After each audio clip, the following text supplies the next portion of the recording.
Hello viewers, എല്ലാവർക്കും സുഖം തന്നെയല്ലേ? നമ്മുടെ ചാനലിലെ പുതിയൊരു വീഡിയോയിലേക്ക് എല്ലാവർക്കും സ്വാഗതം. ഇന്ന് തൊട്ട് ഞാൻ പുതിയൊരു ഹാബിറ്റ് തുടങ്ങി. രാവിലെ എഴുന്നേറ്റ് നടക്കാൻ പോകാമെന്ന് വിചാരിച്ചു. എന്തൊക്കെ ചെയ്താലും നമ്മൾ കുറച്ചും കൂടെ ഹെൽത്തൊക്കെ ശ്രദ്ധിക്കണമല്ലോ. അങ്ങനെ ഒരു മണിക്കൂർ നടക്കാനായിരുന്നു പ്ലാൻ ചെയ്തിട്ടുണ്ടായിരുന്നു. ഇന്നൊരു സൺഡേ ആയതുകൊണ്ട് നമുക്ക് കുറച്ച് സമാധാനത്തിൽ നടക്കാൻ പറ്റി. കാര്യം വേറെ ജോലിക്കൊന്നും പോകണ്ടാത്തതുകൊണ്ട് നമുക്ക് വേറെ രാവിലെ വലിയ തിരക്കുകളൊന്നും ഇല്ലായിരുന്നു.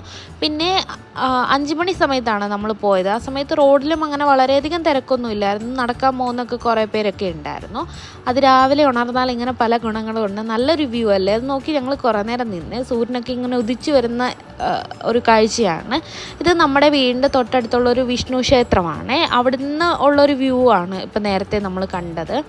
ഈ ക്ഷേത്രം അടിപൊളി ക്ഷേത്രമാണ്. അത് കണ്ടോ, സൂര്യൻ ഉദിച്ചു വരുന്ന അങ്ങനെ ആ ഒരു ചുവപ്പ് കളറിൽ ഇങ്ങനെ മൂടിക്കിടക്കുകയാണ്. ഇന്നത്തെ രാവിലെ നോക്കുകയാണെന്നുണ്ടെങ്കിൽ ഭയങ്കര വെയിൽ, അങ്ങനത്തെ ഒരു ക്ലൈമറ്റ് ഒന്നും ഇല്ലായിരുന്നു. ഒരു മൂടിയ അവസ്ഥ തന്നെയായിരുന്നു രാവിലെ. അതിന് ശേഷം നല്ല വെയിലുണ്ടായിരുന്നു. അങ്ങനെ വർത്താനമൊക്കെ പറഞ്ഞ് നമ്മൾ വീട്ടിലേക്ക് തിരിച്ച് നടന്നുകൊണ്ടിരിക്കുകയാണ്. ഈ പറഞ്ഞാൽ എവിടെയും പോകണ്ടാത്തതുകൊണ്ട് നമുക്കങ്ങനെ വലിയ റഷൊന്നും ഇല്ലായിരുന്നു. അങ്ങനെ പെട്ടെന്നൊരു ചെടി കണ്ടപ്പോൾ എൻ്റെ ഉള്ളിൽ നൊസ്റ്റാൾജിയ ഉണർന്ന്.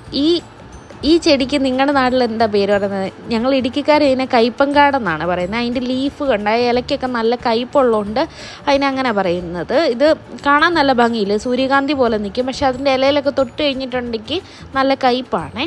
അങ്ങനെ വീട്ടിൽ വന്ന് നമ്മൾ ഓരോ ചായയൊക്കെ കുടിച്ച് നിന്നപ്പോഴത്തേക്കിന് വീട്ടിലേക്ക് ഒരു അതിഥി വന്നു.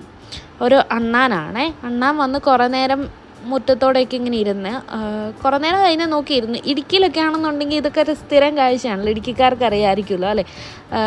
എപ്പോൾ നോക്കിയാലും ഒരു ചീവീടിൻ്റെ കരച്ചിലോ പക്ഷികളുടെ കരച്ചിലോ ഒക്കെ ഇല്ലാതെ നമ്മൾ ഇടുക്കിക്കാർക്ക് എന്ത് ദിവസം പോവാനാണ്. അത് കഴിഞ്ഞിട്ട് വീട്ടിൽ തിരിച്ച് വന്നതിന് ശേഷം മോർണിംഗ് ബ്രേക്ക്ഫാസ്റ്റിൻ്റെ കുക്കറി ഷോയിലേക്ക് കടന്നേ.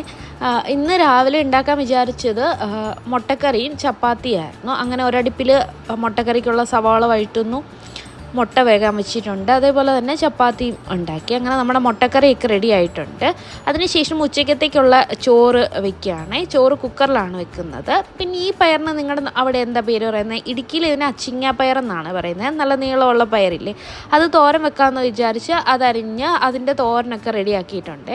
ഓരോ നാട്ടിലും ഓരോ രീതിയിലാണല്ലോ കറികളൊക്കെ ഉണ്ടാക്കുന്നത്. ഇടുക്കിയിൽ നിന്ന് ട്രിവാൻഡ്രത്തേക്ക് വന്നപ്പോൾ അതിൽ നല്ല ഡിഫറൻസ് ഉണ്ട്. ഇതിപ്പോൾ എനിക്കറിയാവുന്ന പോലെ ഇടുക്കി സ്റ്റൈലിലാണ് വെച്ചത്.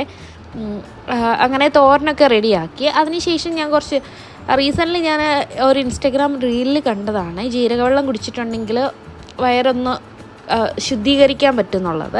എല്ലാ ദിവസവും കുടിക്കുന്നത് നല്ലതല്ല, ജീരകം ചൂടാണ്. അപ്പം ഞാൻ ഇന്ന് കുറച്ച് ജീരകവെള്ളം കുടിക്കാമെന്ന് വിചാരിച്ചിട്ട് വെള്ളമൊക്കെ തിളപ്പിച്ച് ഇന്ന് ഫുൾ ഡേ ഞാൻ ആ വെള്ളം തന്നെയാണ് കുടിച്ചത്. അതിനുശേഷം ഉച്ചക്കത്തേക്കുള്ള പപ്പടം പൊള്ളിച്ചുകൊണ്ടിരിക്കുകയാണ്. ആദ്യത്തെ പപ്പടം ഇട്ട് ശരിയായില്ല, എന്തെങ്കിലും പപ്പടം പൊള്ളിയൊക്കെ വന്നു. അങ്ങനെ ഉച്ചക്കത്തേക്കുള്ള പപ്പടം പൊള്ളിച്ച് വേറൊരു ടിന്നിനകത്തിട്ട് അടച്ചു വെച്ച്. അതിനുശേഷം ഞാൻ നെല്ലിമൂട് മാർക്കറ്റിൽ പോയി വെജിറ്റബിൾസ് ഒക്കെ മേടിക്കാൻ വേണ്ടിയിട്ട്. അതൊന്നും ഞാൻ വീഡിയോ ആക്കിയില്ല. മാർക്കറ്റിൽ പോകുന്നത് ഞാൻ നേരത്തെ ഒരു വീഡിയോയിൽ കാണിച്ചിട്ടുണ്ടായിരുന്നേ. അങ്ങനെ ഒരാഴ്ചത്തേക്കുള്ള വെജിറ്റബിൾസൊക്കെ വാങ്ങിച്ചുകൊണ്ട് വന്നു. അക്കൂട്ടത്തിൽ ഞാൻ തൈരും കൂടെ മേടിച്ചിട്ടുണ്ടായിരുന്നേ. അപ്പോൾ ആ തൈര് ജസ്റ്റ് ഒന്ന് കറി വെക്കണം. അപ്പോൾ അത് ഞാൻ ടേസ്റ്റ് ചെയ്ത് നോക്കിയപ്പോൾ അതിന് കുറച്ച് പുളി കുറവായിരുന്നു. അപ്പോൾ അതിനകത്ത് ഞാൻ കുറച്ച് തക്കാളി കൂടി വഴറ്റിയിട്ടു. അങ്ങനെ ഒരുപാട് ഗ്രേവി ആക്കി വെച്ചില്ല, അതിന് പുളി കുറവായതുകൊണ്ട്. അങ്ങനെ നമ്മുടെ തൈര് കറി ഇതൊന്നും അത്ര പെർഫെക്റ്റ് ആയിട്ടുള്ള രീതിയല്ല, എനിക്കറിയാവുന്ന പോലെയാണ്. അങ്ങനെ ഉച്ചയൊക്കെ ആയി. ഉച്ചയ്ക്ക് നല്ല വെയിലുണ്ടായിരുന്നു. ഇവിടുത്തെ ചൂട് ഒരു രീതിയിൽ നമുക്ക് സഹിക്കാൻ പറ്റത്തില്ല. അതിനുശേഷം കുറേ എന്തൊക്കെയോ ഞാൻ ചെയ്തു, അതൊന്നും വീഡിയോ ആക്കാൻ പറ്റിയില്ല.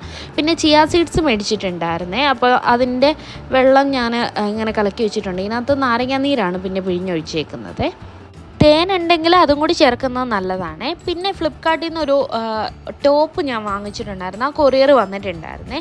അത് ഇപ്പം ഇങ്ങനെ ഒരു യെല്ലോ കളറിൽ വരുന്നൊരു ടോപ്പാണ്.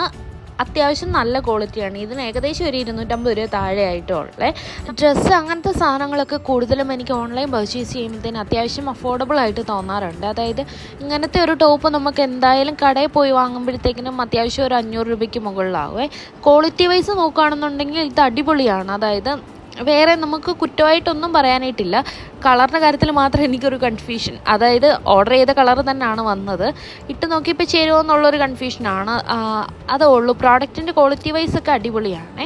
ഞാൻ കൂടുതലും ഫ്ലിപ്കാർട്ടിൽ നിന്നൊക്കെയാണ് ഡ്രസ്സ് അങ്ങനത്തെ കാര്യങ്ങളൊക്കെ പർച്ചേസ് ചെയ്തത്. ഇത് കണ്ടോ, മെറ്റീരിയൽ കണ്ടോ, ഇത് ഈ വീഡിയോയിൽ കാണുന്ന പോലെ സെയിം തന്നെയാണ് മെറ്റീരിയൽ വന്നേക്കുന്നത്. അപ്പോൾ അത്രേ ഉള്ളൂ നമ്മുടെ ഒരു കുട്ടി വീഡിയോ. ഇഷ്ടപ്പെട്ടെങ്കിൽ ലൈക്ക് ചെയ്യുക, ഷെയർ ചെയ്യുക, സബ്സ്ക്രൈബ് ചെയ്യുക. താങ്ക്